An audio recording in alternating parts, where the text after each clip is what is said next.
এই ঠাইখিনি নিৰ্বাচন কৰিছিল আৰু এই ঠাইখিনিত মুঠ 2 বিঘা মাটিৰ ওপৰত আছে আৰু এই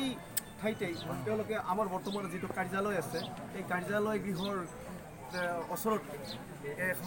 এডাল কঁঠাল গছ আছিল। এই কঁঠাল গছৰ তলত আমাৰ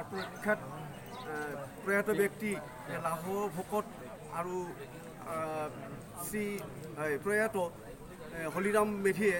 এই পূজাভাগ পাতিবলৈ আৰম্ভ কৰিছিল আৰু প্ৰয়াত হলিৰাম মেধি এই কীৰ্তনঘৰৰ নামঘৰৰ প্ৰথমজন পূজাৰী আছিল আৰু তেখেতৰ প্ৰচেষ্টাত এই শ্ৰীকৃষ্ণৰ পঞ্চম দৌল উৎসৱ এই আৰম্ভণি কৰা হৈছিল। এই পঞ্চম দৌল উৎসৱ আৰম্ভণি কৰাৰ মূলত আমাৰ যি বৰ্ণগড়ৰ মহাপ্ৰভু শ্ৰী শ্ৰী গৰখীয়া গোসাঁই আছে এই গৰখীয়া গোসাঁইৰ আৰ্হিত তেওঁলোকে এই পূজাভাগ পাতিবলৈ আৰম্ভ কৰিছিল। এইখিনি